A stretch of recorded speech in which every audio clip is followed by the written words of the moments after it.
कितने हज़ारों डॉलर्स कमा रही हूँ। साइड बाय साइड मैंने इंटर्नशिप की, plans to settle in India, planning to have third child. Hello प्यारे दोस्तों, welcome back to the channel. I hope आप सब लोग एकदम अच्छे से होंगे, एकदम सेहतमंद होंगे। कुछ दिन पहले मैंने आप लोगों से Instagram stories and YouTube community tab पे बोला था कि अगर आप मुझसे कुछ क्वेश्चंस पूछना चाहते हो तो अपने क्वेश्चंस ड्रॉप करो, मैं सारे क्वेश्चंस का आंसर करूँगी। एंड मुझे बहुत सारे क्वेश्चंस आए हैं। मैंने सारे क्वेश्चंस को ना सेग्रीगेट कर लिया, जो बच्चों से रिलेटेड हैं, जो यूट्यूब इनकम से रिलेटेड हैं, जो मेरे सेल्फ ग्रोथ फिटनेस से रिलेटेड हैं और जो मिसलिनियस क्वेश्चंस हैं। तो मैंने सबको सेग्रीगेट कर लिया। मैं आराम से इत्मीनान से आज घर के बाहर आके बैठी हूँ पार्क में, आराम से आपके लिए सारे क्वेश्चंस का रिप्लाई करूँगी। It's been a long time, हम लोगों ने Q&A वीडियो नहीं किया था। और Q&A वीडियोज़ ना समटाइम्स बड़े फ़न होते हैं, बनाने में भी मज़ा आता है और आप लोगों को देखने में भी मज़ा आता होगा, क्योंकि ना ऐसे जब दो दोस्त बैठ के बात करते हैं ना तो एक अलग कनेक्शन बनता है। तो मैंने सोचा चलो व्लॉग से एक दिन के लिए ब्रेक लेंगे और आपके सारे क्वेश्चंस का आंसर करेंगे। सबसे पहले तो यही क्वेश्चन आया था कि ये जो सूट मैंने पहना हुआ है, उस फ़ोटो में भी जहाँ मैंने पोस्ट की थी क्वेश्चंस के लिए, यही वाला सूट पहना हुआ था, ये मैंने कहाँ से लिया। तो ये एक ऑनलाइन इंस्टाग्राम पेज है तिशिया लूम्स, उनके साथ मेरा कोलैबोरेशन अभी हुआ था, उन्होंने मुझे ये सेंड किया था। और ये सूट ना बहुत प्रिटी है, ये मैंने अपने बर्थडे पे भी पहना था। मैं इतनी बार इसे पहन चुकी हूँ और जब भी मैं पहनती हूँ ना मुझे बड़े कॉम्प्लीमेंट्स मिलते हैं। उनके पास ना फैब्रिक्स भी हैं और आप उन्हीं से ही कस्टमाइज़ करवा के स्टिचिंग भी करवा सकते हो। मैंने अपना डिज़ाइन दे के स्टिच करवाया था, अदरवाइज़ आप फैब्रिक ले लो और अपने टेलर से बुटीक से स्टिच करा लो। ये वाला पर्टिकुलरली सूट मुझे बड़ा ही सुंदर लगता है, वाइट एंड ब्लू के कॉम्बिनेशन में। तो उनका पेज मैं नीचे डिस्क्रिप्शन बॉक्स में मेंशन कर दूँगी अगर आप चेकआउट करना चाहते हो तो। अब Q&A वीडियो से स्टार्ट करते हैं। अगर आप आराम से रिलैक्स करना चाहते हो तो चाय या कॉफ़ी लेकर आ जाओ, मैं अपना पानी लेकर आ गई हूँ। तो सबसे पहले हम बच्चों से रिलेटेड जितने भी क्वेश्चंस आए हैं उनका हम आंसर करेंगे। तो ये बड़ा ट्रेंडिंग क्वेश्चन था, are you planning to have third child. मेरे YouTube वीडियो के कमेंट सेक्शन में भी कई बार लोगों ने शायद मेरा बेली फैट देख के कमेंट किया कि Priya it seems like you are having a baby girl this time. तो दोस्तों नहीं, I am done having babies. 2 बच्चे सबसे अच्छे, तो मेरे अब 2 बच्चे हो चुके हैं and I am done making babies. अब you can not expect me making more babies.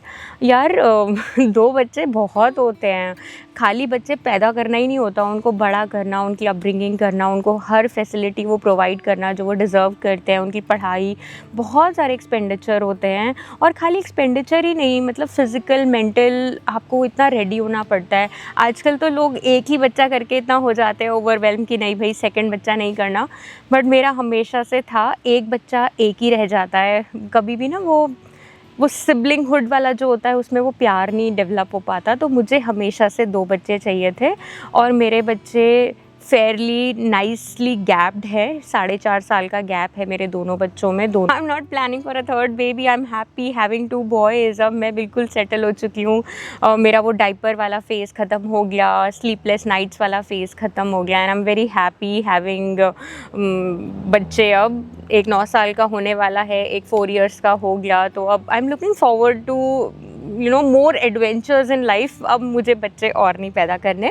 तो अगर आप मेरी वीडियो में देखते हो, आपको लगता है कि मैं प्रेग्नेंट हूँ, तो मैं प्रेग्नेंट नहीं हूँ, वो मेरा बेली फैट है। प्रेगनेंसी का कोई सीन नहीं है। How do you keep your kids of screen during summers और ड्यूरिंग वीकेंड। देखो यार, स्क्रीन ना हमारे चारों तरफ है। हम सारा दिन लैपटॉप पे काम करते रहते हैं, फ़ोन पे काम करते रहते हैं, कभी कभी फ्री टाइम में टीवी भी देखते हैं। तो ऐसा कहना तो गलत होगा कि मेरे बच्चे बिल्कुल भी स्क्रीन नहीं देखते या I am just keeping them of screen, because यहाँ पे तो जो मेरा बड़ा वाला बेटा है he is starting 3rd grade और यहाँ US में किंडरगार्टन से ही बच्चों को अपना iPad मिल जाता है। They have that liberty to search things online and उनकी पढ़ाई भी मोस्टली आजकल iPad पे ही होती है। तो कम्प्लीटली ऑफ स्क्रीन तो नहीं होते, बट येस जो एंटरटेनमेंट पर्पस के लिए हम टीवी वगैरह चलाते हैं उसमें एक लिमिट रहता है। ऐसा नहीं कि सारा दिन ही मैं टीवी चला के रखती हूँ गोविंद के लिए या केशु के लिए। केशु तो छोटा है, they have their set time कि जब उन्हें टीवी देखना है और टीवी का लिमिट रहता है 15 मिनट्स लगा या 20 मिनट्स लगा, उसके बाद बंद कर दिया। दिन में कभी देख लिया, फिर शाम को थोड़ी देर लगा लिया तो लगा लिया, कभी मूवीज़ हम साथ में देख रहे हैं तो चला लिया। ऐसा नहीं है कि बच्चे सारा दिन ही स्क्रीन देखते रहते हैं, दोनों भाई आपस में ही खेलते रहते हैं बेसमेंट में जाके। तो एज़ सच मुझे एक्स्ट्रा एफ़र्ट नहीं लगाना पड़ता कि मुझे उन्हें स्क्रीन से हटाना है, मैनेज हो जाता है। ऐसा हमारे घर में एक रूल सा बना हुआ है, अनसेड रूल है कि टीवी बस इतनी ही टाइम के लिए चलेगा। अगर आप ज़्यादा टीवी देखते हो तो फिर आइदर मी और अंशुल गेट्स अपसेट कि बच्चों ने आज बहुत टीवी देख लिया, अब तुम्हें पार्क नहीं लेके जाएंगे। छोटी छोटी चीज़ें कि अब जाओ तुम आज सारा दिन टीवी ही देखो। तो बहुत ज़्यादा टीवी नहीं देखते वो लोग, अपने एक रूटीन पे ही टीवी देखते हैं। केशु को रीडिंग और राइटिंग कैसे कराते हो? केशु अभी रीडिंग तो नहीं करता है, तो उसके लिए जो भी बुक्स रीड करते हैं वो या तो अंशुल रीड करते हैं या मैं रीड करती हूँ, बेड टाइम स्टोरीज सुनाती हूँ उसको, या फिर गोविंद उसको बुक्स सुनाता रहता है पढ़ पढ़ के। तो वो खुद से रीडिंग नहीं करता। रही बात राइटिंग की, राइटिंग के लिए भी केशु के लिए पर्टिकुलरली ना मैंने कोई एक्स्ट्रा एफ़र्ट नहीं डाला उसको अपने से राइटिंग सिखाने के लिए, क्योंकि जब वो 2 साल का था ना, हम इंडिया चले गए थे और इंडिया जाते ही मैंने उसको स्कूल में डाल दिया था। That was a play group kind of school. और इंडिया में ना प्ले ग्रुप में भी थोड़ी पढ़ाई होती थी। फर्स्ट ईयर जब वो स्कूल गया तो वहाँ पे उसको बेसिक ABCD टाइप के कुछ अल्फ़ाबेट सिखा दिए गए, कुछ काउंटिंग सिखा दी, हिंदी में भी अ आ ई ई लिखना उसको सिखा दिया। तो बेसिकली उसकी वो मोटर स्किल्स डेवलप हो गई, पेंसिल को कैसे पकड़ना है, कैसे कॉपी को होल्ड करके ट्रेसिंग करनी है, तो वो वहाँ से सीख गया। उसके बाद जब वो 1 ग्रेड अप आया अपने प्ले ग्रुप में ही, तो वहाँ पे फिर उसकी प्रॉपर राइटिंग होती थी। A to Z उसने इंडिया में ही लिखना सीख लिया था। काउंटिंग भी उसने 1 to 20 वहाँ पर सीख ली थी। तो ट्रेसिंग के साथ साथ उसने राइटिंग भी वहीं पे सीख ली थी। अब ऐसा है कि उसी को मैं कैरी फॉरवर्ड कराती हूँ। जब मैं गोविंद को बिठाती हूँ पढ़ाने के लिए, तब उसको भी बोलती हूँ कि चलो अपनी कॉपी पेंसिल लेकर आओ। तो उसको थोड़ा कुछ राइटिंग करा ली, कभी मिस्ड काउंटिंग करा दी, कभी अल्फ़ाबेट्स करा दिए। अब तो हम 3 लेटर वाले वर्ड्स को रिकॉग्नाइज़ करके खुद से स्पेलिंग लिखना सीख रहे हैं, जैसे सिंपल कैट, रैट, बैट, क्योंकि वो फोनिक्स सीखता है यहाँ पे स्कूल में। तो ही कैन मेक आउट कि कैट की आवाज़ आ रही है, क है तो कौन से लेटर से स्टार्ट होगा, रैट है तो र कौन से लेटर से स्टार्ट होगा। तो हमने वो बेसिक वर्ड्स अब स्टार्ट किए हैं। मैं उसको समर ब्रेक में वही सब करवा रही थी। तो ऐसे उसका रीडिंग एंड राइटिंग चल रहा है। रीडिंग अब हम स्टार्ट करेंगे, आई थिंक प्री-के में टीचर बेसिक वर्ड्स के साथ स्टार्ट करते हैं। इनफैक्ट जब उसने यहाँ पे भी अभी अर्ली चाइल्डहुड प्रोग्राम ज्वाइन किया था US आने के बाद जनवरी से, तो उसको अपनी क्लास में उसका नाम लिखना सिखाया जा रहा था। जो भी उसकी एक्टिविटी शीट आती थी उसमें वो लोग खुद से अपना नाम लिख रहे थे।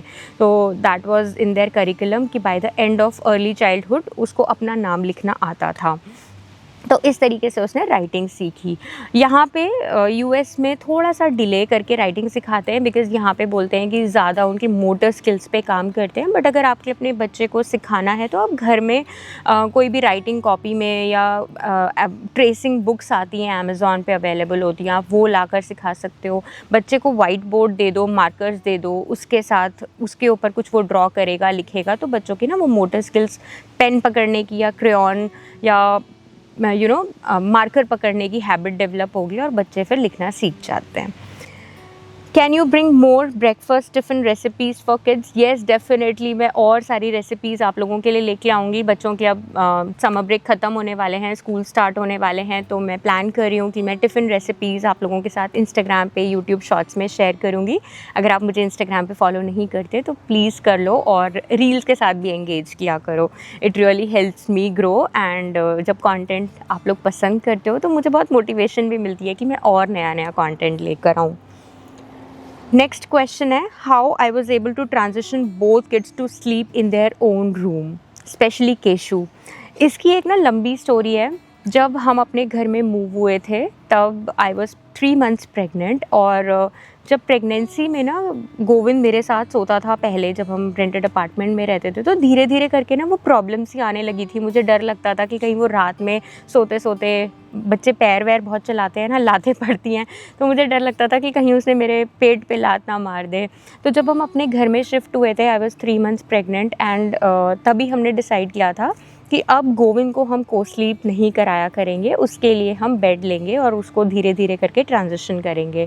तो फर्स्ट चाइल्ड को ट्रांजिशन करने में थोड़ा सा ज़्यादा टाइम लगता है, डिफ़िकल्टी भी ज़्यादा आती है। तो हमने उसके लिए ना बंक बेड लिया था जिसमें स्लाइड थी, साइड में 2 स्टेयर्स थे, एक सिंगल लेवल वाला बंक बेड था। ही गॉट रियली एक्साइटेड और फिर उस बेड की वजह से, वो बेड हमने अपने ही रूम में रखा था, बट उस बेड की वजह से उसने को स्लीप से अपने बेड पे सोना स्टार्ट कर दिया था।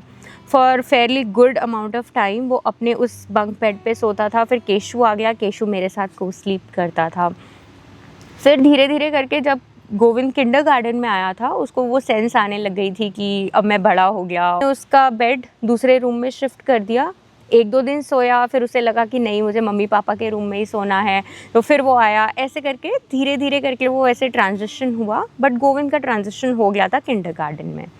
अब बात करें केशु की, तो केशु अभी तक हमारे साथ को स्लीप कर रहा था, but starting from the summer break हमने उसको सेम वही किया कि अपने बेड से हटा के हमारे रूम में ही दूसरे बेड पे, बंक बेड पे सुलाना शुरू किया। रात में वो वहाँ पे सोता था हैप्पीली कि चलो मम्मी पापा रूम में हैं तो I am safe, I am comfortable sleeping on my own bed. उसके बाद बस हमने दोनों बच्चों को एक साथ अभी 1 महीने पहले ही शिफ्ट किया है उनके अपने रूम में। गोविंद के रूम में पहले क्वीन साइज़ का बेड था, हमने उस बेड को हटा के 2 सिंगल ट्विन बेड लगा दिए, एक गोविंद का है और एक केशु का है। बच्चों को ना नई चीज़ों से बड़ी एक्साइटमेंट होती है, तो जब केशु ने देखा ना मेरा अलग से बेड है, उसकी फ़ेवरेट उसके ऊपर बेडशीट लगा दी, उसका फ़ेवरेट स्टफ़ी रख दिया उसके ऊपर, तो बस वो उसी रात से, जब हमने ये ट्रांजिशन किया, उसी रात से वो जाके अपने आप सोने लग गया। तो दोनों भाइयों में दे हैव नाइस कैमराडरी। कभी कभी रात में तो इतनी गपशप की आवाज़ आ रही होती है, हमें लगता है ये दोनों बातें ही किए जा रहे हैं, बट अब वो कंफर्टेबली अपने बेड में दोनों ही सो जाते हैं, अपने रूम में दे आर वेरी कंफर्टेबल। अब आते हैं कुछ जनरल क्वेश्चंस पर। Any plans to settle in India? I was expecting this question. यार देखो, कहीं पे भी हम अपना जब घर लेते हैं ना, तो एक लॉन्ग टर्म विजन के साथ लेते हैं। बैक इन 2020 जब हमने यहाँ पे अपना घर लिया था, it is a huge investment. मुझे लगता है हमारी लाइफ का सबसे बड़ा इन्वेस्टमेंट अभी तक का है जो हमने घर में इन्वेस्ट किया। तो एक विज़न के साथ ही लिया था, पता था कि आज से 5-10 साल तक तो हम यहीं पर हैं, तो एक घर में इन्वेस्ट करते हैं and carrying this vision forward. अभी तो ऐसा कोई प्लान नहीं है आगे 5-10 साल की हम इंडिया में सेटल होने के लिए मूव होंगे, बट फ्यूचर कभी भी कुछ बता के नहीं आता। मैंने कभी नहीं सोचा था कि शादी के बाद मैं 16 महीने इंडिया में रहूँगी, बट मैं रही। So you can not predict your future, but as of now हमारे प्लान में इंडिया सेटल होने के लिए अभी कोई ऐसा कोई प्लान नहीं है कि हम 5-10 साल में इंडिया सेटल हो जाएंगे, बट फ्यूचर का कुछ नहीं पता। Why your in-laws didn't visit after Govind's birth? Any plans of bringing them here permanently? यार मेरे in-laws काफ़ी एजड हैं। They both just turned 69 this year. जब गोविंद के टाइम पे आए थे ना, तो वो 60 years के थे और उनका फर्स्ट ग्रैंड चाइल्ड था, तो एक अलग एक्साइटमेंट भी होती है। और एक्साइटमेंट के साथ साथ उनका मन भी था उस टाइम पे आने का, तो दे हैप्पीली केम। मम्मी आई थी, 1 महीना हम लोगों के साथ रुकी थी। पापा 15 डेज़ के लिए रुके थे, बिकॉज़ पापा का क्लिनिक भी होता है, फिर क्लिनिक कितने टाइम के लिए बंद करें, तो पापा मम्मी आए साथ में थे, बट 15 डेज़ के बाद पापा चले गए थे और मम्मी फिर 1 महीना पूरा हमारे साथ रुक के गई थी। बहुत अमेजिंग टाइम था। आप ये सोचो, उनकी जब लखनऊ से जर्नी स्टार्ट हुई थी, उस टाइम पे हम ट्यूसॉन में रहते थे, तो लखनऊ से जर्नी स्टार्ट करके ट्यूसॉन तक आने में होम टू होम उनकी समवेयर अराउंड 37-38 आवर्स की जर्नी थी। लखनऊ से वो दिल्ली आए, दिल्ली से उन्होंने जो फ़्लाइट पकड़ी दोहा आए, दोहा से वो लोग आए डैलस, डैलस से फिर उनकी लोकल फ़्लाइट थी ट्यूसॉन की। सो बहुत लंबी जर्नी हो जाती है। ऑल्दो शिकागो की तो अब डायरेक्ट फ़्लाइट भी है एयर इंडिया की, दो हम एयर इंडिया कराएंगे नहीं, बट स्टिल जस्ट टू से यू नो, एयर इंडिया की फ़्लाइट्स हैं और इनफैक्ट बहुत अच्छी फ़्लाइट्स हैं। अगर मैं दिल्ली से देखूं तो 22-23 आवर्स में होम टू होम हो जाता है। और आप लखनऊ से लगाओ तो 3-4 घंटे और ऐड कर लो अगर आप एयर ट्रैवल ही कर रहे हो तो। बट यार अब उतना लंबा ट्रैवल उनसे नहीं हो पाता, उनको कन्विंस करना बहुत मुश्किल है। लास्ट ईयर जब हम लोग आ रहे थे तब भी हमने उन्हें काफ़ी कन्विंस करके हम लोग आए थे, प्रिपेयर करके आए थे उनका माइंडसेट कि आप लोगों को आना है नेक्स्ट ईयर। इस साल जब टिकट्स कराने की बारी आई, हम लोगों का मन था कि हम केशु के बर्थडे के आसपास उन लोगों को बुलाएंगे और फिर जितना भी उनका मन करेगा उतना वो लोग यहाँ पर रुकेंगे। फिर जब टिकट्स कराने की बारी आई अप्रैल लास्ट में, तो मेरी मदर इन लॉ तो शी स्टार्टेड क्राइंग ओनली। हम लोग रोज़ रोज़ बोलते थे कि अपना प्लान बताओ, फिर टिकट्स कराते हैं। मार्च एंड की बात है ये। तो वो रोने लग गई कि बेटा अब हमसे इतना लंबा ट्रैवल नहीं होता, हम नहीं आ पाएंगे, तुम ही लोग जब तुम्हें टाइम लगे आ जाना। और इंटरनेशनल ट्रैवल ना जब तक इंसान का खुद से अंदर से मन ना करे वो नहीं कर पाते हैं। तो पता नहीं, हम भी विश कर रहे हैं। देखो विश तो सबका ही होता है कि हम लोग यहाँ रहते हैं, एटलीस्ट एक बार तो वो हमारे घर पर आएँ, एक बार तो हम लोगों के साथ रहें, हम लोगों को ब्लेसिंग्स दें। बट पता नहीं यार कब होगा। बट हाँ, इस साल एंड तक हम लोग ज़रूर जाएंगे इंडिया। मे बी हम चारों जाएं, मे बी खाली अंशुल जाएं अगर चारों का नहीं बन पाया तो। बट मम्मी पापा से मिलने का प्लान तो है। मंथली बजटिंग कैसे करते हैं? तो एज सच यार कोई पेन एंड पेपर लेके हम बजटिंग नहीं करते, टू बी वेरी ऑनेस्ट। मैंने शायद इस क्वेश्चन का ना कुछ पहले Q&As में भी आंसर किया हुआ है। हमारे कुछ ना सेविंग बकेट्स हैं, हमें पता है कि हमारा पैसा यहाँ जाता है, यहाँ जाता है, यहाँ जाता है। तो जैसे ही कुछ सैलरी आती है हम उन सेविंग बकेट्स को पहले फिल कर देते हैं। और कुछ हमारे एक्सपेंडिचर बकेट्स हैं, जैसे EMI जाना है वो फिक्स्ड है। ग्रोसरीज़ के लिए लमसम हमें पता है कि हमारा इतना एक्सपेंडिचर होता ही है, वो फिक्स्ड है। यूटिलिटीज़ का ये बिल आता है वो भी फिक्स्ड है। बच्चों की एक्टिविटी क्लासेस वगैरह कोई और हमारे जो एक्सपेंडिचर हैं वो भी लमसम हमें फिक्स्ड पता है, इतना होता है, तो वो भी फिक्स्ड है। तो पहले हम क्या करते हैं, जैसे ही सैलरी आती है अपनी सेविंग बकेट्स में सारा पैसा डाल दिया जितना हमें डालना होता है। फिर जो बचा वो हमारे फिक्स्ड एक्सपेंडिचर बकेट्स में चला गया। फिर जो वो पैसा बचता है उसको हम अपने लेजर के लिए या तो सेव कर लेते हैं, या फिर कभी कभी ऐसा होता है कि बड़ा खर्चा आ गया, कोई घर में कोई रेनोवेशन करना है, घर में कोई इम्प्रूवमेंट, कोई होम इम्प्रूवमेंट प्रोजेक्ट करना है तो उसमें लगा दिया। इस तरीके से हमारा बजटिंग चलता है। जो हमारा एक्सपेंडिचर बकेट है फिक्स्ड वाला वो भी फिक्स्ड है, और जो सेविंग वाला बकेट है वो भी हमारा फिक्स्ड है कि हमें इतना तो मंथली सेव करना ही है। तो मेरा और अंशुल का होता है कि जैसे ही सैलरी आए ना अकाउंट में से उसको हटा के अपने सेविंग बकेट्स में डाल दो, जिससे कि पैसा ना जब दिखता ही नहीं तो आपको पता है कि इतना ही है, तो इतने में ही आपको काम चलाना है और वो चल भी जाता है। अगर आपके पास इतना है तो फिर आप उतने में ही आपके एक्सपेंडिचर आपका उतना ही बढ़ा हो जाएगा, और फिर आप उतने में भी कई बार ऐसा होता है कि नहीं सर पाता। जब आपके पास इतना है तो इतने में भी आप कई बार सार लेते हो। Are you considering working part time और full time now as the kids are growing up? ये भी बड़ा ट्रेंडिंग क्वेश्चन था कि मैं अपनी जॉब के बारे में आप लोगों के साथ डिस्कस करूं। मैंने इंडिया में डिजिटल मार्केटिंग का कोर्स किया था, एंड फॉलोइंग दिस एक और क्वेश्चन भी था, how to apply for digital marketing internship. मैंने अपना डिजिटल मार्केटिंग का सर्टिफिकेशन कोर्स किया था IIT दिल्ली से, उसके बारे में मैंने वीडियो भी बनाई थी, मैं लिंक कर दूँगी नीचे डिस्क्रिप्शन बॉक्स में, आप चेकआउट कर लीजिएगा। फॉलोइंग दैट सर्टिफिकेशन कोर्स मैं इंडिया में खाली ही थी, यूट्यूब भी मैं उतना ज़्यादा नहीं कर पा रही थी वहाँ पे, तो मैंने इंटर्नशिप्स कैजुअली ढूंढना स्टार्ट किया था लिंक्डइन और इंटर्नशाला के थ्रू। एंड मैं जहाँ पे भी मुझे लगता था कि मेरे से रिलेटेड काम है मैं वहाँ पे अप्लाई करती थी। I got through a lot of interviews, और मैंने वहाँ पे कंपनीज़ में काम किया, इंटर्नशिप की कम्प्लीटली रिमोट क्योंकि वहाँ पे मेरे को ऐसे जाके काम तो करना बहुत ही मुश्किल था, क्योंकि जहाँ पे दिल्ली में मैं रहती हूँ वहाँ से गुड़गांव तक कम्यूट करना डेली वाज नॉट पॉसिबल। दोनों बच्चों की रिस्पॉन्सिबिलिटी भी थी, अंशुल भी नहीं थे, तो इट वाज कम्प्लीटली रिमोट जहाँ पे मैं काम करती थी। It was a good exposure, I got a lot to learn, and internship वहाँ पर की। फिर मैं यहाँ आई US में, तो मैं नवंबर में आई थी लास्ट में, दिसंबर यहाँ पे हॉलीडे सीज़न रहता है।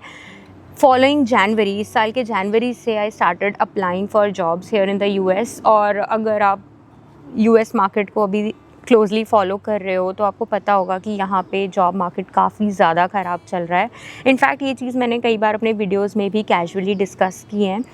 यहाँ पे जॉब मार्केट का अभी बहुत सीन ख़राब चल रहा है, बहुत सारे ले ऑफ्स हो रहे हैं और मैं जहाँ पे भी जॉब पोस्टिंग्स वगैरह आती हैं जो मेरे काम से रिलेटेड होती है मैं अप्लाई भी करती हूँ, बट अनफॉर्चुनेटली अभी तक I couldn't get through any of it. But in the mean time मैं ऐसा नहीं है कि कम्प्लीटली खाली बैठी हूँ या मैंने जो डिजिटल मार्केटिंग का सर्टिफिकेशन कोर्स किया था उसको मैं कम्प्लीटली भूल के बस जो मैं पहले कर रही थी यूट्यूब खाली वही कर रही हूँ। In the mean time Coursera पे मैं कोर्सेज़ करती रहती हूँ, कुछ सर्टिफिकेशंस मैंने लिए हैं। एक सर्टिफिकेशन कोर्स था, इट वाज 4-5 मंथ्स लॉन्ग, तो मैंने वो कंप्लीट किया मेटा का, तो उससे मुझे सर्टिफिकेशन मिला। साइड बाय साइड मैंने इंटर्नशिप की यहाँ यूएस में भी और अभी मैं एक पार्ट टाइम जॉब में भी काम कर रही हूँ। मैं शायद इस चीज़ को अभी ऐसे नहीं बताना चाहती थी, जब मेरी कभी फुल टाइम जॉब लगती तब मैं बताती, but it is what it is. आपने पूछा तो मैंने आपको बता दिया। How do I balance between my personal and professional goals. एक गृहिणी के क्या गोल्स होते हैं कि सबको खाना टाइम पे मिले, हेल्दी खाना मिले, मेरे बच्चे अच्छे पढ़ाई करें, मेरा घर साफ़ सुथरा रहे, मैं मेंटल पीस के साथ उसके बाद अपने गोल्स को अचीव करने की तरफ बढ़ती हूँ। तो ये मेरे पर्सनल गोल्स हैं। प्रोफेशनल गोल्स अभी मेरा बस एक ही है कि मैं अपने यूट्यूब को भी अच्छे से ग्रो कराऊं और साथ साथ कोई full time job US market में ढूंढ पाऊं। It's hard to balance to be honest, but पता है थोड़े बहुत रूटीन्स आप बनाते हैं ना, तो कोई भी काम करना, मतलब चाहे घर का ही काम क्यों ना हो, कोई रूटीन फॉलो जब आप करते हैं ना, करना मुश्किल नहीं होता। I follow that 20% and 80% rule. जैसे कंपनीज़ में होता है ना, आप 20% काम जो ऐसा होता है ना जो अनइम्पॉर्टेंट होता है उसको प्रायोरिटी में नीचे रखो। 80% काम जिसके बिना आप नहीं फंक्शन कर सकते, जैसे हमारी लाइफ में क्या होता है वो प्रायोरिटी वाला काम, घर पे खाना बना होना चाहिए, बच्चों की पढ़ाई डेली होनी चाहिए, बच्चों को टाइम पे स्कूल ड्रॉप कर दो, उसके बाद अपना घर की सफाई वगैरह कर दो। तो ये जो 80% काम है वो मैं कोशिश करती हूँ अर्ली मॉर्निंग उठ के अपना टाइमली ख़त्म करूँ। उसके बाद उसी 80% में आता है कि मैं एटलीस्ट आधा घंटा अपने ऊपर दूँ। अपने ऊपर इन द सेंस मैं जो जॉब ढूंढ रही हूँ, चाहे मैं लिंक्डइन पे बैठ के रैंडम जॉब प्रोफाइल्स पढ़ती हूँ, उससे देखती हूँ कि मेरे रिज्यूमे में कहाँ गैप है, मुझे कौन सा कोर्स करना चाहिए वो नोट कर लिया, या फिर कोर्सेरा पे जो मैं कोर्सेज़ कर रही हूँ उसके लिए मैंने 15-20 मिनट्स डिवोट करके कोई एक सेशन ख़त्म कर लिया। तो इस तरीके से मैं बैलेंस करने की कोशिश कर रही हूँ। समटाइम्स इट्स हार्ड, समटाइम्स ऐसा लगता है कि जब मैं पढ़ाई कर रही हूँ तो मेरा यूट्यूब पीछे छूट रहा है और जब मैं यूट्यूब कर रही हूँ तो मुझे पढ़ने का टाइम नहीं मिल रहा, but trying to balance. It's difficult but balance baby balance. How do I stay motivated, do I have bad days. Of course मैं भी उसी खाल उसी मांस से बनी हुई इंसान हूँ जिससे हम सब बनते हैं। मेरे अंदर भी इमोशंस हैं, किसी का भी ऐसे लाइन ऐसे नहीं हो सकती। कहते हैं ना लाइफ चल भी तभी तक रही है जब तक ये वेव है, अगर ऐसे हो गई तो तो यस, मेरे अंदर भी इमोशंस हैं और मेरे तो बहुत बैड डेज़ होते हैं जब मुझे लगता है कि यार जो भी मैं कर रही हूँ सब ख़राब हो रहा है, कुछ अच्छा नहीं हो रहा, मैं कुछ अचीव नहीं कर पा रही। यू स्टार्ट फीलिंग लो, आप अपने आप को ही बहुत ज़्यादा डिमोटिवेट कर लेते हो। मैं आजकल एक बुक भी पढ़ रही हूँ, I decided to live as me. उसमें यही है कि हमारा सबसे बड़ा दुश्मन हमारा खुद का मन होता है। हम कभी कभी ना अपने आप को इतना डिमोटिवेट कर देते हैं कि यार मुझसे तो हो ही नहीं रहा, मैं लायक ही नहीं हूँ कुछ करने के। नहीं, वो नहीं करना चाहिए। कांस्टेंट रिमाइंडर अपने दिमाग में ये डालो कि नहीं, आई कैन डू इट। अगर मैं यहाँ तक आ गई तो मैं इसके आगे भी जा सकती हूँ।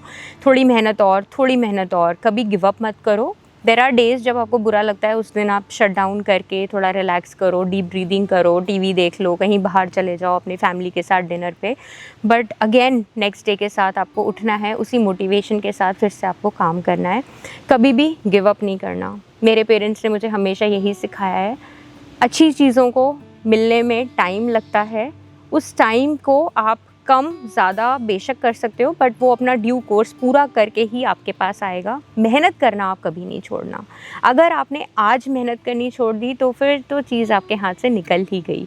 अगर आप मेहनत करते रहोगे तो मे बी आज नहीं तो कल, कल नहीं तो परसों, मे बी 2 महीने बाद, 6 महीने बाद चीज़ आपको ज़रूर मिलेगी जो आप डिज़र्व करते हो।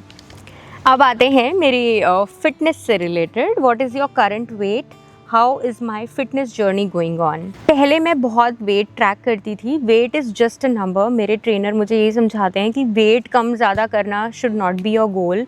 एक्चुअली क्या होता है कि उन्होंने मुझे बताया, जैसे अगर हम बहुत ज़्यादा कार्ब्स खाते हैं, बहुत ज़्यादा ऑयली और ऐसे हैवी फूड खाते हैं जिसमें कार्ब्स ही कार्ब्स भरे हुए हैं, तो हमारी बॉडी ना, सपोज़ करो आपका 60 kg वेट है तो इतनी बड़ी दिखाई देगी। सेम वेट 60 kg अगर आप प्रोटीन ज़्यादा खाते हो, आपकी बॉडी टोन्ड है, आपकी बॉडी में मसल्स अच्छे से बिल्कुल टोन्ड है परफेक्टली, तो आपकी बॉडी इतनी दिखाई देगी। तो आप क्या बोलोगे? 60 kg के ही दोनों लोग हैं, एक ऐसा है और एक ऐसा है। Weight is just a number. Focus on good healthy eating. Good healthy eating से मतलब है मेरा कि आप थोड़ा प्रोटीन का इंटेक ज़्यादा करो। आजकल मैं अपने एक ट्रेनर के साथ गाइडेड लेसन्स कर रही हूँ। उसके साथ ना मुझे ये फ़ायदा मिला कि मैं स्ट्रेंथ ट्रेनिंग जो कर रही थी, धीरे धीरे करके मैं अपने लिमिट्स को पुश कर रही हूँ, और गाइडेड सेशंस करने की वजह से ना आप फोकस कर पाते हो। वो आपको सिखाते हैं कि कौन से मसल के लिए कौन सी हम एक्सरसाइज कर रहे हैं। वो थोड़ा हेल्प भी करते हैं आपको मोटिवेटेड रखने में, थोड़ा पुश आप अपने आप को कर पाते हो। कभी कभी ऐसा होता है ना कि हम और सारे बाकी के काम कर लेते हैं, बट जब अपनी फिटनेस की, अपनी मी टाइम की बारी आती है, तब लगता है यार टाइम नहीं है। तो उन्होंने मेरा डाइट प्लान ना ऐसा बनाया है कि जो मैं कुक करती हूँ उसी में ही, उसमें हम और कार्ब्स थोड़ा कम करके प्रोटीन कैसे ऐड कर सकते हैं। सो ही इज़ रियली नाइस। अभी तो मुझे 2.5 हफ्ता हुआ है उनके साथ। I am still in the journey, but मुझे काफ़ी अच्छा फ़ील हो रहा है। अब खुद ही से मन करता है कि यार अनहेल्दी चीज़ें नहीं खानी, थोड़ा सा शुगर कट डाउन कर लो, क्यों फालतू शुगर अपनी बॉडी में डालना। उनका भी अगर आपको इंस्टाग्राम हैंडल चाहिए तो मैं नीचे डिस्क्रिप्शन बॉक्स में डाल दूँगी, आप उनसे कॉन्टैक्ट कर सकते हो। अब आते हैं यूट्यूब से रिलेटेड क्वेश्चंस पर। How do I shoot my videos. तो वीडियो शूट करने के लिए अगर आप स्टार्ट कर रहे हो, मैं आपको कभी भी रिकमेंड नहीं करूँगी कि आप एकदम महंगा कैमरा ले लो, महंगा माइक ले लो, सब कुछ महंगा महंगा ले लो और फिर आप स्टार्ट करो। जब मैंने स्टार्ट किया था बेसिक फ़ोन से, आजकल तो फ़ोन के कैमरास भी इतने अच्छे होते हैं कि आप फ़ोन से ही जब स्टार्ट करते हो तो बहुत अच्छी क्लैरिटी के साथ आप वीडियोज़ बना सकते हो। अगर मेरे इक्विपमेंट्स की बात करें तो मेरे पास ट्राइपॉड है, एक बड़ा है, छोटे वाले भी काफ़ी सारे हैं जो मैं काउंटर पे भी रखती हूँ, और हैंड हेल्ड वाले भी हैं। अब मेरे पास माइक भी है DJI का, और मेरे पास कैमरा भी है कैनन का EOS M50 I think mirrorless camera है। ये मेरा फ़ोन है iPhone 14 Pro, जिससे मैं काफ़ी शूटिंग करती हूँ और कैमरे से भी करती हूँ। एरोप्लेन की काफ़ी तेज़ आवाज़ आती है, बट आई होप ये माइक थोड़ा काम कर रहा होगा।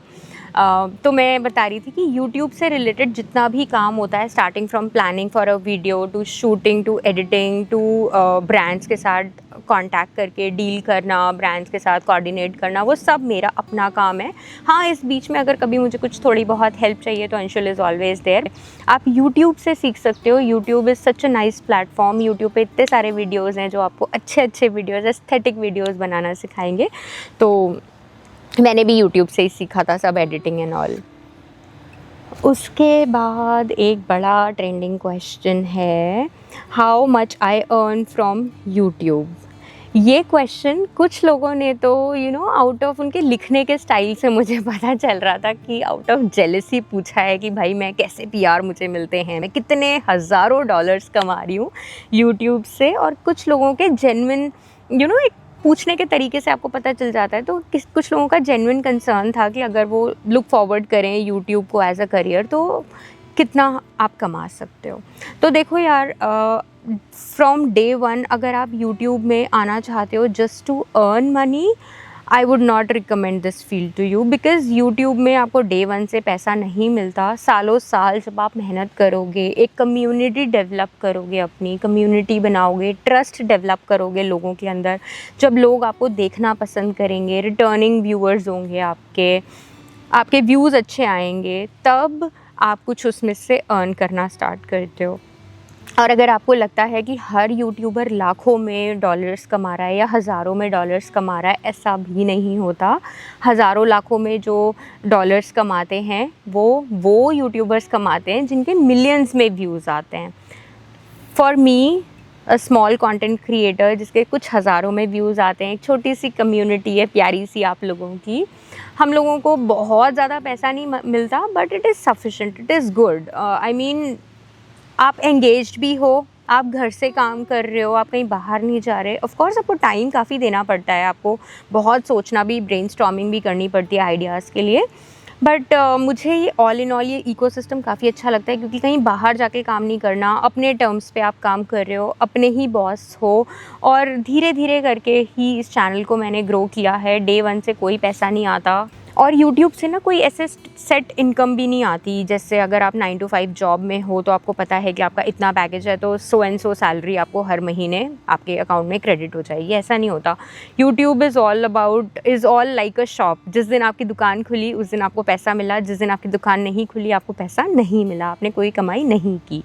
तो सिमिलरली अगर आप वीडियोस डालोगे तो एडसेंस आपको पैसा देता है गूगल के थ्रू, और जो ब्रांड्स के थ्रू पैसा आता है, it all depends on your credibility. It is like a business deal और प्रपोजल। ब्रांड्स कोशिश करते हैं कि भाई जितना कम पैसा उन्हें देना पड़े कोलैबोरेशन के लिए, और आप कोशिश करते हो कि you are well paid for the efforts that you will be putting in to present the brand in your video. तो आप अपना प्रपोज़ल भेजते हो कुछ डॉलर्स का, सपोज़ करो आपने बोला कि नहीं ये कोलैबोरेशन मैं पर्टिकुलरली मैं इतने अमाउंट ऑफ डॉलर्स लेके ही करूँगी, और ब्रांड बोलता है नहीं इतने तो हमारा बजट ही नहीं है, हम थोड़ा कम करेंगे। तो इट इज़ ऑल नेगोशिएशन। आप कितना अच्छा नेगोशिएट कर पाते हो ब्रांड्स के साथ, कितना अच्छा आप कंटेंट प्रोड्यूस करते हो कि ब्रांड भी कन्विंस हो जाए। जिन्होंने out of curiosity just for the informational purpose पूछा था, I think I answered it well. Exact numbers तो देखो पूछना भी नहीं चाहिए, और मैं बताऊंगी भी नहीं, क्योंकि it is very rude to ask someone's salary, right. हम किसी को भी जाके नहीं पूछते अरे तेरा कितने का पैकेज है। पता नहीं क्यों हम यूट्यूब की इनकम के लिए इतने क्यूरियोसिटी क्यों होती है, बट ठीक है होती है, इट्स जनरल, इट्स ओके। तो यस यही है यूट्यूब की इनकम। जैसे अब मैं इंडिया में थी लास्ट 2023 आधा, और 2024 ऑलमोस्ट पूरा मैंने बहुत ज़्यादा वीडियोस नहीं बनाई, तो मेरे चैनल के एनालिटिक्स सारे नीचे चले गए थे। बट अगर आप रेगुलरली कंटेंट प्रोड्यूस कर रहे हो तो फिर आपकी इनकम अच्छी हो जाती है। और ये भी क्वेश्चन था, ये बहुत अच्छा सा जेन्युइन जो out of information point of view से जो पूछते हैं कि इन्फ्लुएंसर प्रोग्राम क्या होता है और कैसे हम ब्रांड्स को रीच आउट करते हैं। तो as a content creator I don't reach out to any brand, brands अपने आप रीच आउट करते हैं। आजकल तो बहुत सारे AI सॉफ्टवेयर्स हैं जहाँ पे ब्रांड अपने नीश को डालते हैं। जैसे कोई सपोज़ करो होम इम्प्रूवमेंट का कोई ब्रांड है या किचन से रिलेटेड किसी के पास कोई प्रोडक्ट है, तो वो वहाँ पे अपना नीश डालते हैं और उनको पर्टिकुलर कंट्री में लोकेशन के हिसाब से उनको पर्टिकुलरली वो वाले नीश वाले इन्फ्लुएंसर्स का सोशल मीडिया हैंडल पता चल जाता है, और फिर हमारे सारे सोशल मीडिया हैंडल्स पे हमारी ईमेल एड्रेस रहती है, तो वहाँ से फिर ब्रांड्स हमें ईमेल के थ्रू कांटेक्ट करते हैं। और ये बैक प्रोसेस भी मुझे इसलिए पता है क्योंकि मैंने डिजिटल मार्केटिंग का कोर्स किया था ना, उसमें भी learned about all this influencer outreach program. तो ऐसे होता है ये सारा काम। So I hope I answered all your questions regarding job. I'm still searching. I'm still in that big ocean जहाँ पे बस मैं तैरे जा रही हूँ, मुझे कुछ पता नहीं चल रहा कि मुझे जाना किस डायरेक्शन में है। बट ठीक है, कभी तो भगवान नैया पार लगाएंगे ही।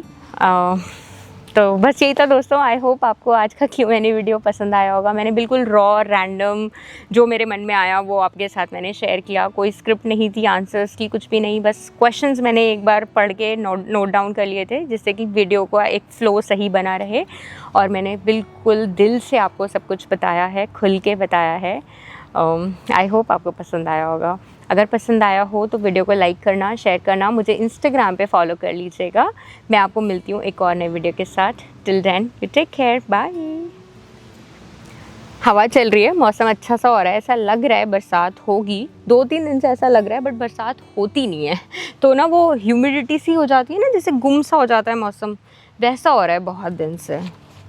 गर्मी उतनी नहीं है, बट पसीना पसीना सा चिपचिप वाला मौसम नहीं होता, वैसा हो रहा है। तो चलो दोस्तों, अब थोड़ा पानी पीते हैं और घर चलते हैं। इस वीडियो को फटाफट एडिट करके मैं डालती हूँ जिससे कि आप तक ये वीडियो टाइमली पहुँच जाए। बाय।